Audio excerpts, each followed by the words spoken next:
মাননীয় প্রধানমন্ত্রীর প্রতিও আমার কৃতজ্ঞতা। উনি আমাকে এই দায়িত্ব অর্পণ করেছেন। অতীতে ওনার সাথে আমি পিএসওএফডি হিসাবে 3 বছরেরও বেশি সময় আমি চাকরি করেছি। ওনার সাথে আমার যে চাকরির অভিজ্ঞতা সেটা অত্যন্ত ভালো। যখনই আমি কোনো সিদ্ধান্তের জন্য ওনার কাছে গিয়েছি, উনি অত্যন্ত প্রম্প্ট, খুব দ্রুত সেই সমস্ত সিদ্ধান্ত দিয়েছেন এবং আমার কাজ করতে খুবই সুবিধা হয়েছে। আমি ওনার কাছে কৃতজ্ঞতা জানাচ্ছি। উনি আবার আমাকে সুযোগ দিয়েছেন ওনার অধীনে কাজ করার জন্য। বঙ্গবন্ধুর প্রতি কৃতজ্ঞতা। উনি আমাদের একটা স্বাধীন সার্বভৌম দেশ দিয়েছেন এবং যেই দেশে আজকে আমি, সেই স্বাধীন দেশের আমি আজকে সেনাপ্রধান। সমস্ত শহীদদের প্রতি আমার কৃতজ্ঞতা, সমস্ত মুক্তিযোদ্ধাদের প্রতি আমার কৃতজ্ঞতা। তারা তাদের সোনালী দিনগুলো আমাদের জন্য উৎসর্গ করেছেন এবং আজকে আমরা এই স্বাধীন সার্বভৌম দেশ পেয়েছি। আমার সমস্ত অফিসার, যারা কমান্ডিং অফিসার, যারা আমাকে বিভিন্নভাবে বড় করেছেন, আমাকে শিক্ষিত করেছেন, আমাকে আজকে আমি যেই পর্যায়ে এসেছি সেটার জন্য বিভিন্নভাবে শিক্ষা দিয়েছেন, তাদের কাছে আমি কৃতজ্ঞতা জানাচ্ছি। আমার সমস্ত সিনিয়র যারা আমাকে নার্চার করেছেন, তাদের প্রতি আমি কৃতজ্ঞতা জানাচ্ছি। এবং মূলত যে কারণে আমি মনে করলাম আপনাদের সাথে আমি কথা বলি, সেটা হচ্ছে যে আপনাদের প্রতি আমার কৃতজ্ঞতা। আপনারা অতীতে সেনাবাহিনীর সম্বন্ধে বিভিন্ন যে সমস্ত রিপোর্ট করেছেন, অত্যন্ত দায়িত্বপূর্ণভাবে করেছেন। কোনোদিন আপনারা আমাদের বিব্রত করেননি। আপনারা জানেন সেনাবাহিনীর কিছু কিছু ইনফরমেশন আছে যেগুলো সংবেদনশীল এবং ওই দিকটা বিবেচনা করে আপনারা সব সময় বিভিন্ন রিপোর্ট করেছেন। আপনার কাছে এই জন্য আমরা অত্যন্ত কৃতজ্ঞ এবং আমি আশা করব যে পরবর্তী সময়েও আপনারা এই দায়িত্বের সাথে এই সমস্ত রিপোর্টিংগুলো করবেন। এবং আমি কথা দিচ্ছি যে কখনো, অতীতেও কখনো হয়নি এবং ভবিষ্যতেও হবে না, আমরা যে সমস্ত ইনফরমেশন আপনাদের দিব সবগুলো বস্তুনিষ্ঠ। এবং আপনাদের সাথে যে আমাদের সুসম্পর্ক ইনশাল্লাহ বজায় থাকবে। কখনো কোনো জিনিস নিয়ে যদি কোনো সন্দেহ দেখা দেয় বা কোনো ইনফরমেশন আপনাদের প্রয়োজন হয়, আমাদের আইএসপিআর আছে, আমরা আইএসপিআরের মাধ্যমে ইনফরমেশনগুলো দেই। আপনারা যদি আলাদা আলাদাভাবে ইনফরমেশন নেন তাহলে একটা সমস্যা থেকে যায় যে এক একভাবে হয়তো ইনফরমেশন আপনারা পান। এটা ব্যক্তি বিশেষের পার্সপেক্টিভের একটা ভিন্নতা থাকতে পারে, তখন এটা আপনাদের কনফিউজ করবে। এই জন্য আমরা সবসময় আমাদের আইএসপিআর আছে, আইএসপিআরের মাধ্যমে আমরা ইনফরমেশনগুলো দেই, সো দ্যাট ইনফরমেশনগুলো যেন সঠিক হয় এবং বিভিন্ন ধরনের ডিফারেন্ট ইনফরমেশন যেন আপনাদের কাছে না যায়।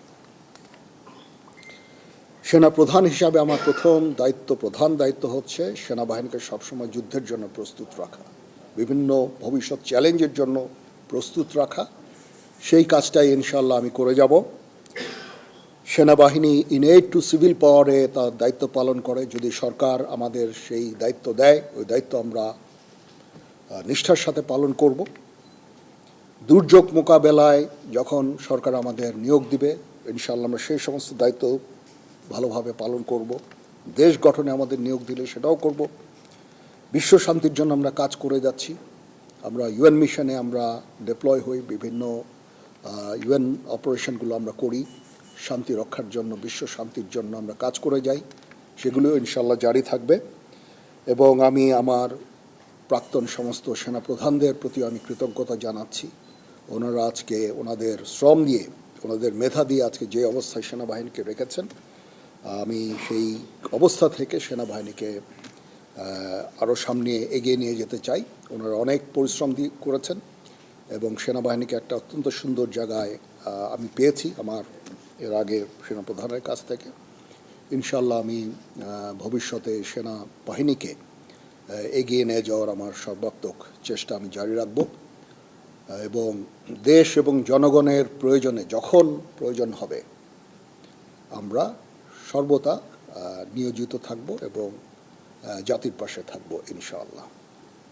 তো এই হচ্ছে দেশ জাতির কাছে এবং আপনাদের কাছে আমার অঙ্গীকার। মোটামুটি এই কয়েকটা কথাই আমার ছিল।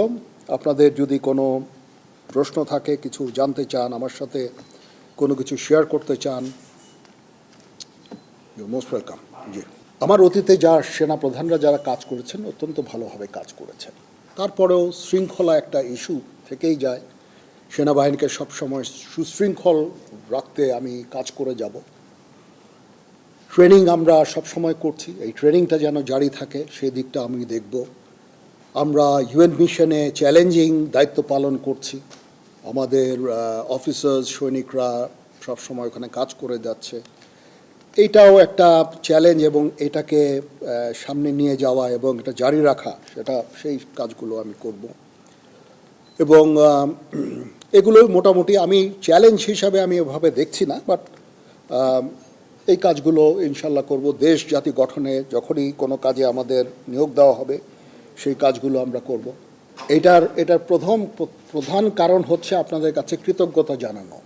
অতীতে অনেক সেনাপ্রধান এভাবে কথা বলেননি, গত 2 সেনাপ্রধান হয়তো কথা বলেছেন, বাট আমি মনে করলাম যে আপনারা আমাদের এতভাবে সাহায্য করেছেন, আপনারা এই সংবেদনশীল সংবাদ প্রচারে এত দায়িত্বর পরিচয় দিয়েছেন।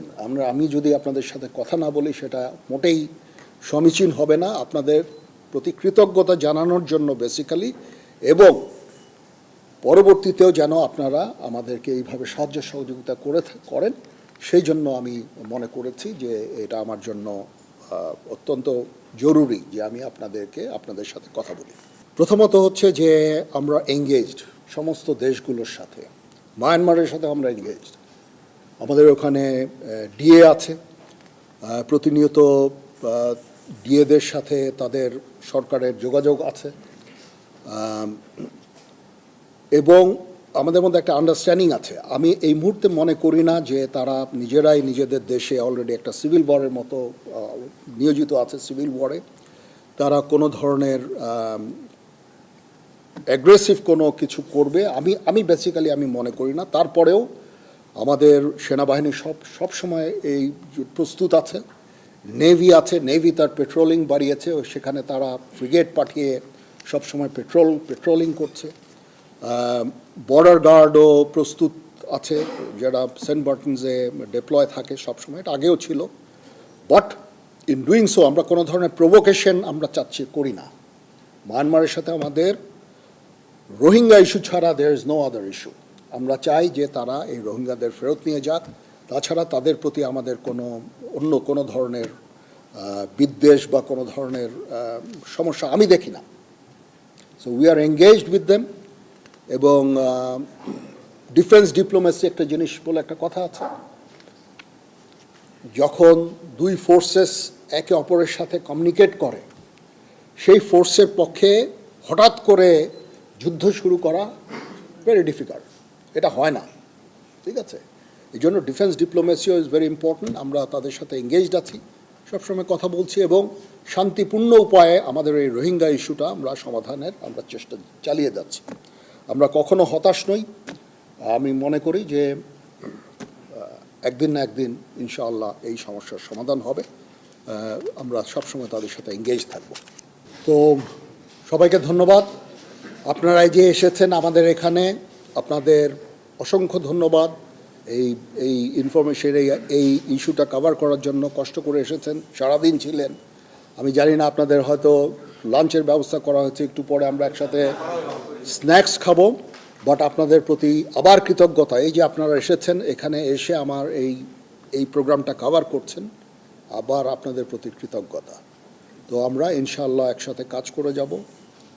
আবার আমি আপনাদের কনফার্ম করছি যে আমরা আপনাদের বস্তুনিষ্ঠ সংবাদই দিব, কখনো will never bluff you, that's for sure. এবং সব সময় বস্তুনিষ্ঠ সংবাদ আপনারা আমাদের কাছ থেকে পাবেন। কিছু কিছু সংবাদ যেগুলো সংবেদনশীল, আমি অনুরোধ করব সেগুলো দায়িত্বের সাথে আপনারা যদি প্রচার করেন, কারণ এখানে সেনাবাহিনীর সকল সদস্যদের মনোবলের একটা ব্যাপার আছে। এমন কিছু আপনারা প্রচার করবেন না, প্রচার না করার জন্য আমি অনুরোধ করব।